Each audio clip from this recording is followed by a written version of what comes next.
Hello दोस्तों, नमस्ते, प्रणाम। मैं आपकी संगीता पटेल अपने यूट्यूब चैनल में आप सभी का स्वागत करती हूँ।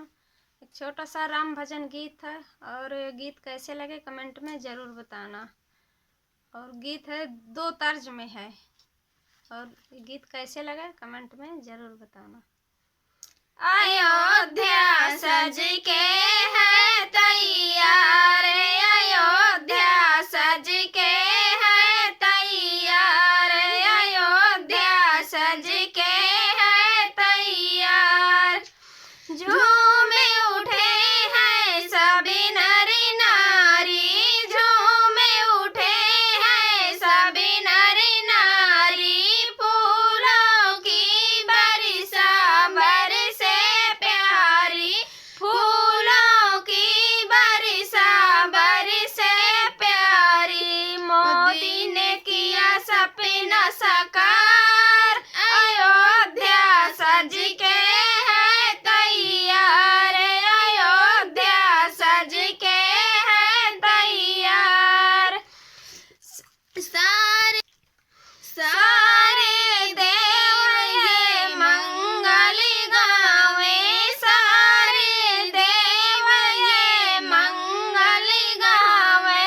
महादेव शंख बजावे, महादेव शंख बजावे। नारद बजावे बीड़ाधार, अयोध्या सज के है तैयार, अयोध्या सज के है तैयार, अयोध्या सज के है तैयार।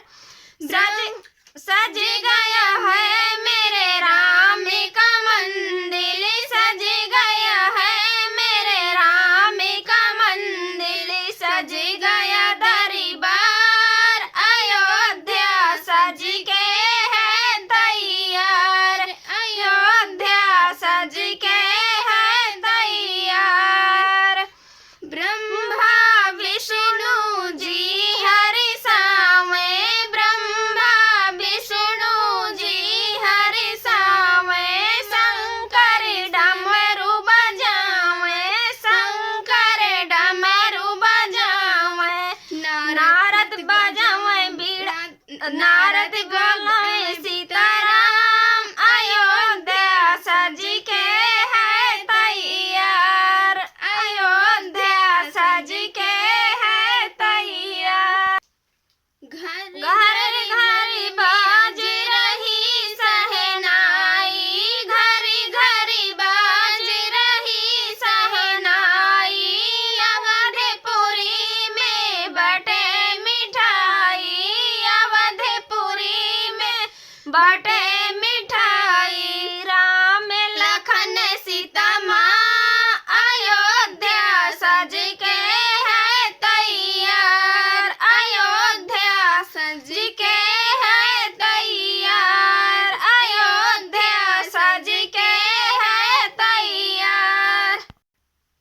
सिया सहित रघुबीर गंग के तीर, सो के वटे भैया ले आओ घाटी पर नैया। सिया सहित रघुबीर गंग के तीर, सो के वटे भैया ले आओ घाटी पर नैया। तुम कौन कहाँ से आए हो, तुम कौन कहाँ से आए हो। तुम किन के लाल कहाए हो, तुम किन के लाल कहाए हो। तुम्हें कौन दिया है बनवा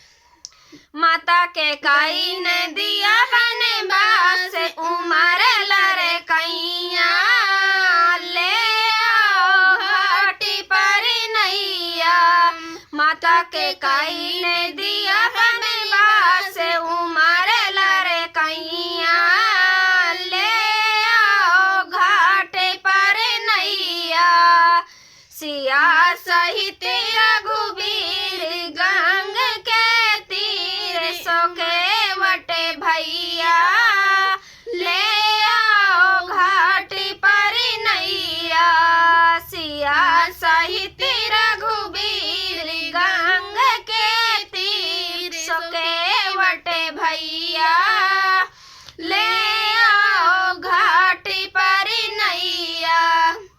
कैसे लगा है राम भजन कमेंट में ज़रूर बताना।